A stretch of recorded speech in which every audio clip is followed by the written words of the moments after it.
Hi, Abuelita. I got your email. You're in luck that I'm taking an immunology course. I wrote down your questions in a little note card for me to kind of get me going. So one of your first question was, what are platelets and what do they do?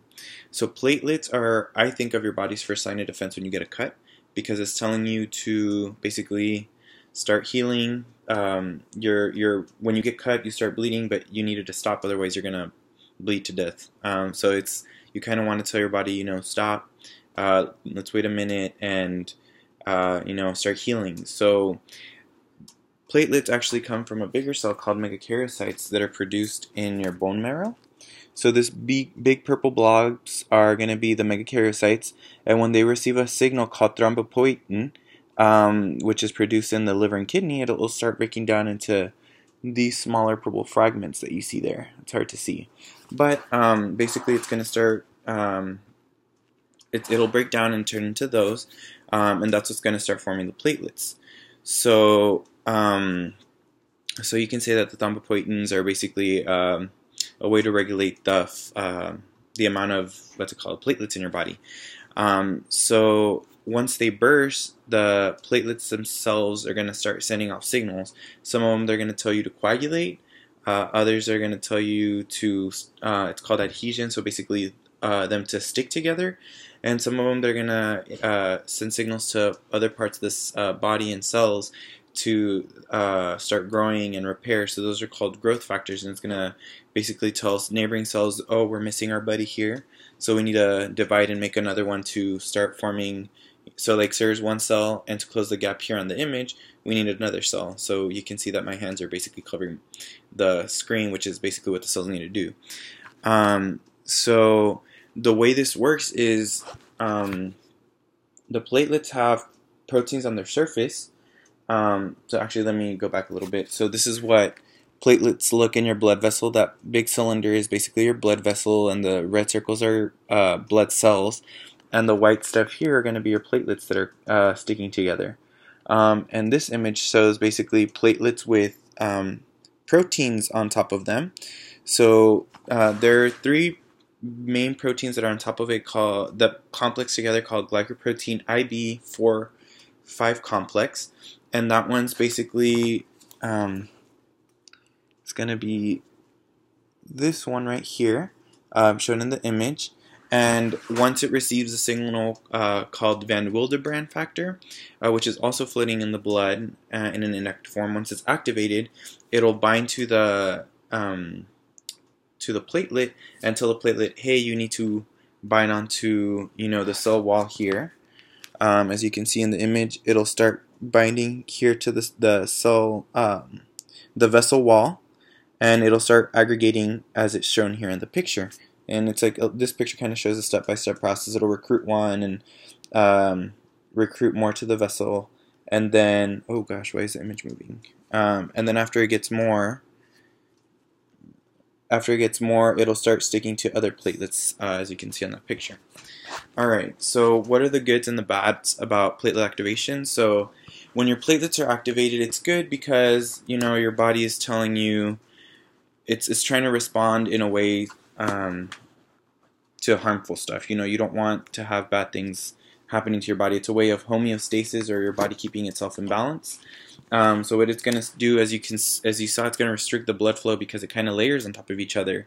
Some of the bad things, though, is as you age, if you smoke, if you have cholesterol and stuff like that, you start having, like we saw, the von Willebrand factors that help to activate the aggregation of the platelets.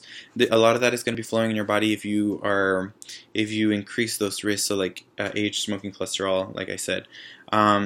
So you want to reduce some of those bad things, especially like reactive oxygen species, which is basically unsafe type of oxygen that can basically signal harmful stuff to your cells. The way to decrease this is by eating a little bit more vitamin E and vitamin D, because it'll help reduce.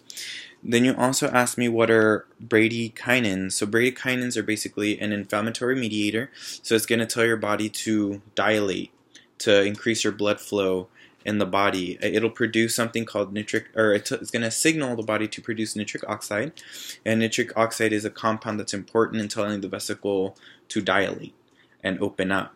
It's also gonna the bradykinin is also gonna open or send other signals that also tell the cell to open up, like prostaglandin I-12. And bradykinin also is important in telling the body, you know, hey, bring more glucose this way, which glucose is important in creating energy for the cell. And lastly, you asked me, what are ACE inhibitors? ACE inhibitors are basically, it's a signal that tells your body stop breaking down bradykinin. Because bradykinin, as we saw, is going to make your blood vessels dilate, which is important to get blood flowing and everything that you need to the place that it's hurt. So if it's going to stop bradykinin degradation, that means you're going to continue that blood flow circulation in your body. The ACE inhibitor is actually called an angiotensin converting enzyme, and so it's going to turn angiotensin 1 to 2, it's going to stop the conversion from 1 to 2, which is also going to keep the body or the blood vessel there dilated, because stopping the conversion, it's going to stop the second angiotensin 2, which tells your blood vessel to shrink. And so if you stop that, you're going to continue that big blood flow. And then you asked me about taking aspirin while taking ACE inhibitors. Those are actually working two different pathways. The blood thinner aspirin is basically going to inhibit COX signaling, which are going to be essential in activating platelets. So if you're activating platelets, it's like we were talking about, they're going to start sticking to each other. If you're going to stop that, that's something different. So aspirins are going to go through the inflammatory response, which is a little bit opposite of bradykinin, what they do, because you're working through the inflammatory response. So if you're concerned about taking one or the other or both, I would say you should consult a physician, because there may be other underlying factors in your health that I may not know about. So they can easily, the physician would have to, look at some of your conditions. Is your heart healthy enough? Is your immune system healthy enough? Putting it all together to figure out if you can take both or not. Well, hopefully I answered some of your questions. Let me know if you have any others. Talk to you soon, abuelita. Take care. Adios.